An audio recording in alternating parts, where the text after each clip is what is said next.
Hello everyone, स्वागत है हमारे यूट्यूब चैनल यम यम टीचिंग क्लासेज में। आज हम आपको कुपोषण के बारे में पढ़ाएंगे। कुपोषण क्या है? वह पोषण जिसमें पोषक तत्व ठीक अनुपात में नहीं होता है उसे कुपोषण कहते हैं। पोषक तत्व हमारे 5 प्रकार के होते हैं, जैसे कार्बोहाइड्रेट, प्रोटीन, वसा, विटामिन, खनिज लवण। ये हमारे पोषक तत्व होते हैं जो हमको ठीक अनुपात में नहीं मिलते हैं। हमारे शरीर को ठीक अनुपात में पोषक तत्व नहीं प्राप्त हो पाते तो वह व्यक्ति कुपोषित हो जाता है, उसे कुपोषण कहते हैं। दूसरे शब्दों में कहें तो वह भोजन जिसे प्रोटीन, कार्बोहाइड्रेट, वसा, विटामिन, खनिज लवण में किसी भी एक अवयव का अभाव होता है वह कुपोषण कहलाता है। हमारे भोजन में किसी भी पोषक तत्व की कमी हो जाती है तो वह कुपोषण कहलाता है। कुपोषण के कितने प्रकार होते हैं? जैसे नंबर 1 है अल्प पोषण। जब भोजन में पोषक तत्वों की मात्रा कम हो जाती है, तो अल्प पोषण कहलाता है। जैसे हमारा कोई भी पोषक तत्व है, जब भोजन में उसकी मात्रा कम हो जाती है, जैसे हमारे भोजन में प्रोटीन की मात्रा, कार्बोहाइड्रेट, वसा, विटामिन, खनिज लवण, कोई भी पोषक तत्व है, अगर उसकी मात्रा कम हो जाती है तो वह अल्प पोषण होता है। कोई भी पोषक तत्व की मात्रा कम हो जाती है तो वह अल्प पोषण से बच्चा कुपोषित हो जाता है। अगला है नंबर 2 अति पोषण। जब भोजन में पोषक तत्व की मात्रा अधिक हो जाती है तब उसे अति पोषण कहा जाता है। जैसे जब हम भोजन करते हैं तो उसमें पोषक तत्व जैसे कार्बोहाइड्रेट की मात्रा का अधिक सेवन कर रहे हैं, प्रोटीन की मात्रा का अधिक सेवन कर रहे हैं और वसा की मात्रा का, विटामिन का, तो इससे क्या होता, अति पोषण हो जाता है, जिससे व्यक्ति के अंदर मोटापा होने लगता है। सभी पोषक तत्वों का अपना अलग अलग महत्व होता है। जैसे प्रोटीन है, प्रोटीन से हमारे शरीर की वृद्धि एवं विकास होता है। और विटामिन होता है, विटामिन हमारे शरीर में ऊर्जा नहीं प्रदान करता है, वह रोगों से रक्षा के लिए हमारे शरीर में लाभदायक होता है। ऐसे वसा है, वसा हमारे शरीर में अधिक मात्रा में वसा को खाने से हमारा पाचन तंत्र जो होता है वह अच्छे से पचा नहीं सकता है, इसलिए हमें वसा की मात्रा कम खाना चाहिए। जैसे तैलीय पदार्थ हो गए, उसमें वसा की मात्रा होती है। पूड़ी है, कचौड़ी है, कोई भी खाने वाली वस्तु ऐसी है जिसमें तेल की मात्रा अधिक होती है, उसे हमें नहीं खाना चाहिए, इससे हमारे स्वास्थ्य के लिए हानिकारक होता है। आगे है 5 वर्ष से कम उम्र के बच्चों में कुपोषण होने की संभावना अधिक होती है। छोटे बच्चों में कुपोषण की संभावना अधिक होती है। लगभग 5 वर्ष के जो बच्चे होते हैं उनमें कुपोषण की संभावना अधिक होती है। आगे है शरीर को उम्र के हिसाब से संतुलित एवं पौष्टिक आहार उचित मात्रा में ना मिलने से शरीर कुपोषित हो जाता है। यहाँ कुपोषित रहेगा, शरीर कुपोषित हो जाता है। शरीर को उम्र के हिसाब संतुलित एवं पौष्टिक आहार उचित मात्रा में ना मिलने पर, जैसे अगर छोटी अवस्था में होता है, बाल्यावस्था में बच्चों की शारीरिक विकास बहुत तीव्र गति से होता है, तो इस अवस्था में बच्चों को आयु के अनुसार पोषक तत्व देना चाहिए। जैसे हमें बाल्यावस्था में बच्चों को प्रोटीन से युक्त आहार देना चाहिए। प्रोटीन जैसे दाल है, प्रोटीन के स्रोत होते हैं जैसे दाल, सोयाबीन, मांस, अंडे, इनमें प्रोटीन की मात्रा अधिक होती है। यह छोटे बच्चों को अधिक देना चाहिए क्योंकि उनका जो है शारीरिक विकास जो होता है वह बहुत तीव्र गति से होता है। तो उम्र के अनुसार संतुलित एवं पौष्टिक आहार देना चाहिए। संतुलित आहार किसे कहते हैं? संतुलित आहार वह आहार होता है जिसमें सभी पोषक तत्व अनिवार्य रूप से सम्मिलित होते हैं, उसे संतुलित आहार कहते हैं। जैसे संतुलित आहार में आता है दाल, चावल, सब्जी, रोटी, सलाद, दूध, ये सब क्या है? संतुलित आहार के अंतर्गत आता है।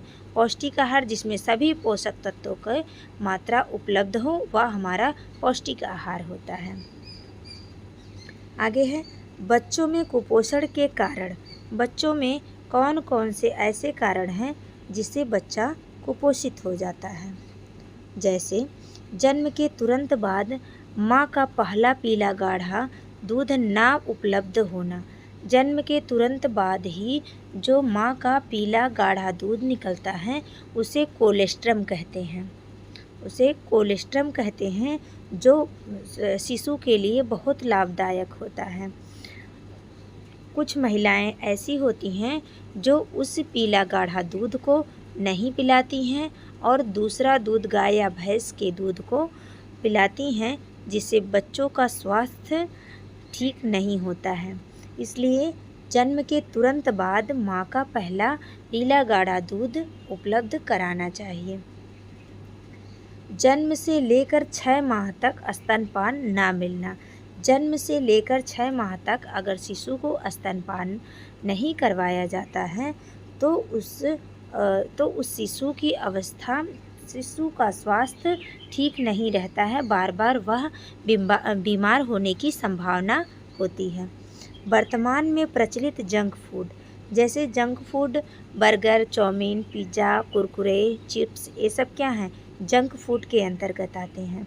तो वर्तमान में जो प्रचलित जंक फूड होते हैं वह भी बच्चों को कुपोषित करते हैं। आगे हैं बच्चों के जन्म में कम अंतराल का होना।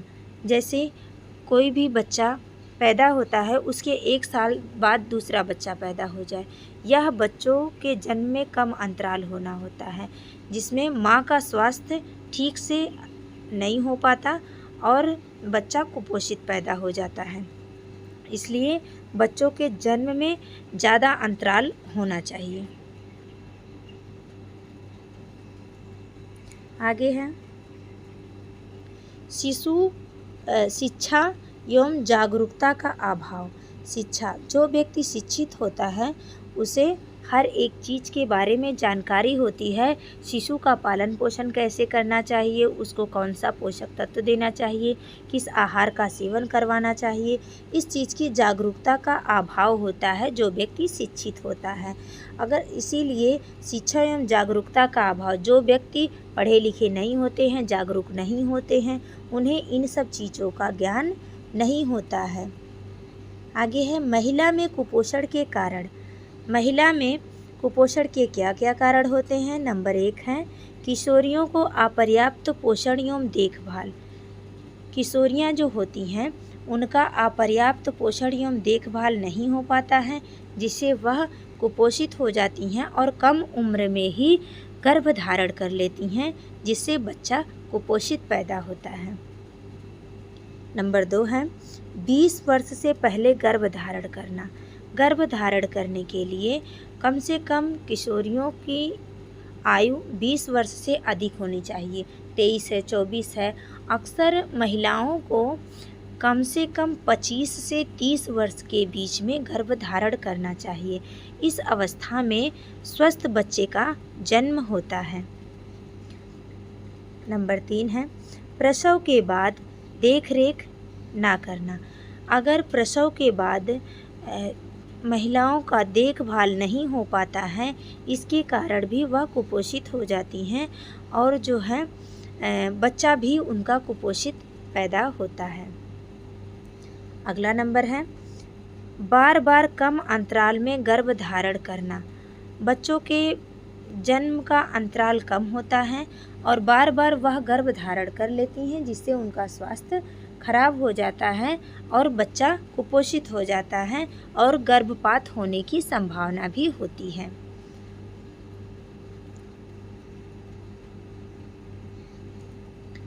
अगला नंबर है 5, सामाजिक पाबंदियाँ और पारंपरिक तरीके जैसे आखिरी में भोजन करना।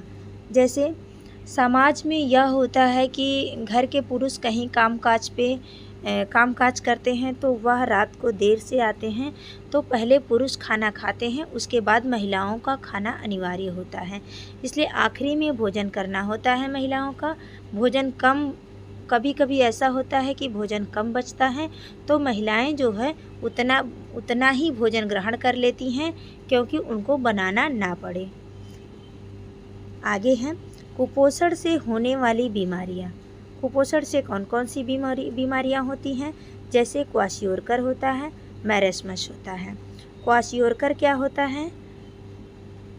क्वाशियोरकर में क्वाशियोरकर रोग जो होता है वह कुपोषण का एक प्रकार होता है, जिसमें प्रोटीन की एक गंभीर कमी होती है। इसमें शरीर में तरल पदार्थ जमा हो जाता है और पेट फूल जाता है। ज़्यादातर यह 5 साल तक के बच्चों में यह बीमारी होती है। यह बीमारी दुनिया भर के भुखमरी और गरीबी से ग्रस्त क्षेत्र के बहुत गंभीर मामलों में देखी जाती है। कुपोषण जो होता है, क्वाशियोरकर जो होता है, कुपोषण का एक प्रकार होता है। कुपोषण से होने वाला एक बीमारी होती है जिसमें प्रोटीन की कमी होती है। जिस भी बच्चे में प्रोटीन की कमी होती है उसे क्वाशियोरकर बीमारी हो जाती है। यह ज़्यादातर 5 साल तक के बच्चों में पाया जाता है, जिसमें प्रोटीन की कमी होती है। प्रोटीन की कमी ना हो इसके लिए दूध है, अंडा, मांस, मछली और दाल, सोयाबीन, ये सब हमारे प्रोटीन के स्रोत होते हैं। ऐसे भोजन को छोटे बच्चों में ज़्यादा ग्रहण करवाना चाहिए, जिससे वह क्वाशियोरकर बीमारी से ग्रसित ना हो सके। अगला हमारा है मैरस्मस। मैरस्मस क्या है? यह कुपोषण का एक गंभीर रूप है। यह भी कुपोषण से संबंधित एक बीमारी होती है। यह प्रोटीन और ऊर्जा के अल्प पोषण के रूप में होता है। यह प्रोटीन और ऊर्जा जैसे कार्बोहाइड्रेट से हमें ऊर्जा प्राप्त होता है। कार्बोहाइड्रेट किस में प्राप्त होता है? कार्बोहाइड्रेट जैसे है रोटी है, चावल है, गुड़ है, चीनी है, और जो है ऐसे वस्तुओं में कार्बोहाइड्रेट की मात्रा अधिक होती है, जिसकी कमी के कारण मैरस्मस रोग हो जाता है। मैरस्मस प्रोटीन और कार्बोहाइड्रेट ऊर्जा दोनों की कमी के कारण यह मैरस्मस रोग होता है। आगे है कुपोषण को रोकने का सबसे अच्छा तरीका क्या है? कुपोषण को किस प्रकार से रोका जाए, इसका सबसे अच्छा तरीका क्या बताया गया है? चलिए, संतुलित आहार खाना, जिसमें विभिन्न प्रकार के पौष्टिक खाद्य पदार्थ शामिल होते हैं। संतुलित आहार खाना। संतुलित आहार कौन सा होता है? जैसे दाल है, चावल है, सब्जी है, दूध है, सलाद है, इसमें हरी सब्जी ज़रूर मिक्स होना चाहिए। ऐसे भोजन जो होते हैं वो हमारे पौष्टिक आहार होते हैं और वह संतुलित आहार के अंतर्गत आते हैं। ऐसे भोजन को ग्रहण करने से कुपोषण से बचा जा सकता है। हेल्दी डाइट का सेवन करें जो हमारे स्वास्थ्य के लिए लाभदायक होते हैं। ऐसे भोजन को हमें ग्रहण करना चाहिए। आगे हैं नियमित आहार लेना ना भूलें। नियमित, हमें डेली भोजन करना चाहिए। ऐसा नहीं है कि अगर शरीर में मोटापा बढ़ गया है तो भोजन को ना करें। शरीर के मोटापे को कंट्रोल करने के लिए हमें व्यायाम करना चाहिए। भोजन पर नियंत्रण नहीं करना चाहिए और हमें कोई भी भोजन करना चाहिए नियम से करना चाहिए। डेयरी प्रोडक्ट का सेवन करना, जो डेयरी प्रोडक्ट होता है उसका सेवन करना चाहिए, जो हमारे स्वास्थ्य के लिए लाभदायक होता है। अपने डाइट से मीठा, तले भुने खाद्य पदार्थ को हटाएं। जो भी डेली हम भोजन करते हैं, जो भी हम डाइट करते हैं, उसमें मीठा, तला भुना खाद्य पदार्थ हटा दें। जैसे ज़्यादा मीठा चीज़ ना हो, ज़्यादा तला भुना तेलीय चीज़ ना हो जिसमें वसा की मात्रा अधिक होती है, जो हमारा पाचन तंत्र आसानी से पचा नहीं सकता है। भोजन को पचने में टाइम लगता है, इसलिए हमें ऐसे खाने वाली चीज़ों को नहीं खाना चाहिए जिसमें वसा की मात्रा अधिक होती है। आगे है खनिज पदार्थ और विटामिन का पर्याप्त मात्रा में सेवन करें। खनिज पदार्थ जो होते हैं विटामिन का पर्याप्त मात्रा में सेवन करना चाहिए, जिससे हमारे शरीर में जो छोटे मोटे रोग होते हैं वह नष्ट हो जाते हैं। यह हमारे शरीर को ऊर्जा नहीं प्रदान करते हैं। खनिज पदार्थ जो होते हैं और विटामिन यह हमारे शरीर को ऊर्जा नहीं प्रदान करते हैं। हमारे शरीर में जो बीमारियां होने की संभावना होती हैं उसे यह नष्ट कर देते हैं। इसलिए हमें डेली के डाइट में खनिज पदार्थ और विटामिन का सेवन अवश्य करना चाहिए। हरी सब्जी का, फल फूल का, हमें पूरे दिन में लगभग 2 से 3 रंग के फलों का सेवन करना चाहिए और खनिज पदार्थ का भी सेवन करना चाहिए। आगे है भरपूर मात्रा में पानी पीना चाहिए। हमें भरपूर मात्रा में पानी पीना चाहिए और भोजन के तुरंत बाद पानी नहीं पीना चाहिए, थोड़ा सा पी लेना चाहिए। उसके आधे घंटे के बाद पूरा भरपेट पानी पीना चाहिए। इससे हमारा भोजन जो होता है वह आसानी से पच सकता है। आगे है हेल्दी लाइफ स्टाइल को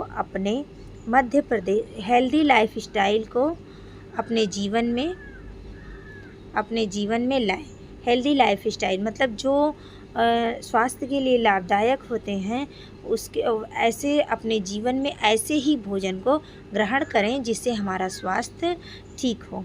आगे है मध्य प्रदेश भारत में कुपोषण का सबसे ज़्यादा शिकार राज्य जो मध्य प्रदेश के बड़वानी और श्योपुर में है। हमारे भारत में जो मध्य प्रदेश राज्य है वहाँ कुपोषण का शिकार अधिक है। वहाँ के जो बच्चे और बड़े हैं वहाँ मध्य प्रदेश के बड़वानी और श्योपुर में कुपोषित बच्चों की संख्या अधिक है। आज का हमारा टॉपिक समाप्त हुआ। धन्यवाद।